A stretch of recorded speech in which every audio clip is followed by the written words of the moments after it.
youngster when the war started.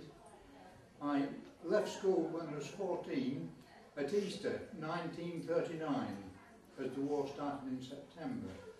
But I'm not going to stop there, I'm going to go even further back, because like Hitler, I don't think the First War ever ended. And my father was in the First War, also in the Second. And my father-in-law was in the First War, also in the Second. So I'm going to start with telling you a bit about them. My father was in the 10th Battalion, the Lincolns, and they were known as the Grimsby Chums.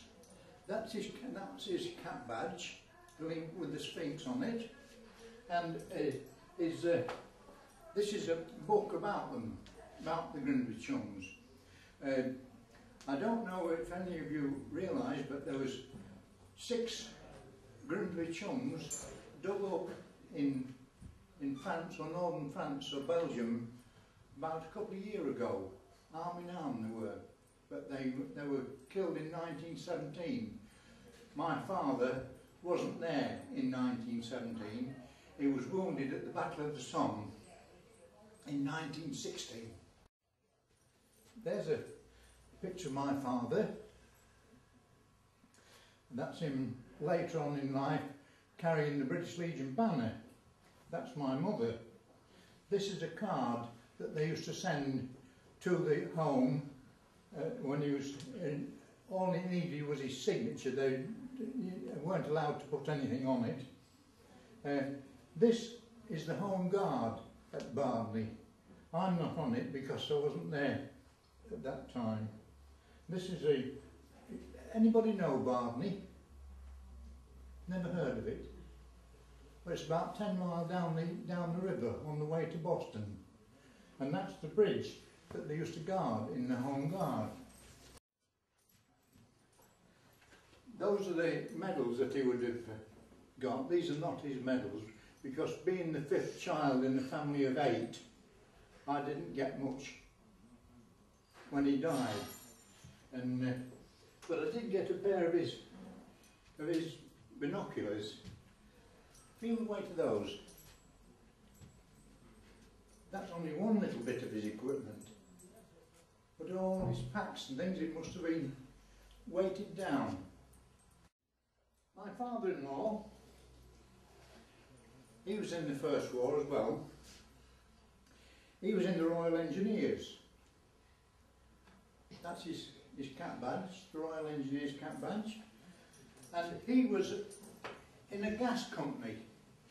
It was the Germans that first used gas, but we retaliated later on, and he was in a company that sent gas over to the German lines. And this is the actual armband that he used to wear when they were sending gas over, to warn his friends and that there was gas about. Unfortunately, on one occasion, the wind changed and they suffered a gas attack themselves, and the rest of his life he was suffering from it. We sent troops over to France, and there was war on the sea, ships being sunk and one thing and another. But then in 1940, Hitler invaded Holland and Belgium and France, and this led to the Dunkirk evacuation. Anybody heard of the Dunkirk evacuation? Before his troops invaded these countries, he preceded them with parachutists, and they were disguised, some of them. In fact, some of them were dressed as nuns.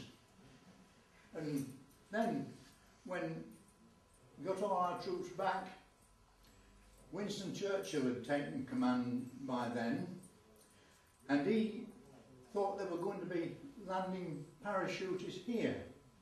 So he formed what they called the Local Defence Volunteers. These were mainly country people, and there weren't any weapons. The farmers had probably had a shotgun or whatever, but they weren't supposed to approach these parachutists. they were supposed to look out for them and report, observe and report. And they had a little armband, LDV, Local Defence Volunteers. But being as they weren't supposed to approach them or anything, the comedians of the day said it didn't stand for Local Defence Volunteers, it stood for Look, Duck and Vanish. But it wasn't long before it became the Home Guard. And you've all heard of the Home Guard, haven't you? Last year we celebrated the 60th anniversary of the Dad's Army standing down. And the Echo published this magazine, and it's the real Dad's Army. And even I'm in this one, look. Whoa. Which one? This is the one at the bottom left hand. And my father was in the Home Guard, and I have his badges. Oh, here we are. There's his shoulder flash. The Home Guard. My father-in-law, he was in again. And as I said, I was only 14 when it started. I wasn't old enough to go into the forces or anything, but I was old enough to go round the village with the ARP wardens at night looking for incendiary bombs and whatever. But my father-in-law, he was in the ARP, Air Raid Precautions, and that's the badge he wore. And this is the actual whistle that he used to carry to warn people that there was any fire bombs about. When I was 16, I went into the Home Guard, and I went as a signaller. But we hadn't any radios or telephones or anything like that. Most of our signalling was done with our feet, running from one unit to another. In 1943, when I was 18, I went into the army proper. I went for my training in the Ryan Barracks. It's just further up the Burton Road. Anybody been there? No? Well, that's the Ryan Barracks. This is the old barracks. That's where you are now. Well, so we're actually on the old barracks. Pardon?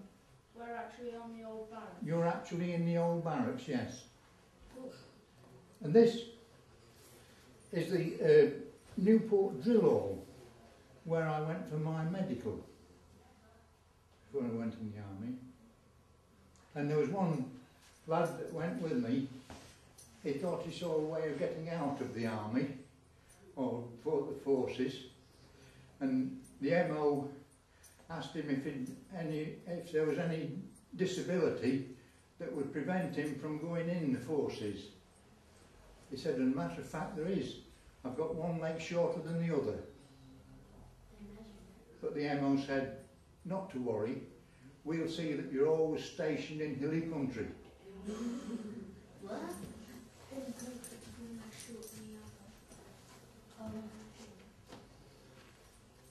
So I was in the Lincolnshire. I did my 6 weeks training, and then I went into the Lincolnshire Regiment for 10 weeks infantry training.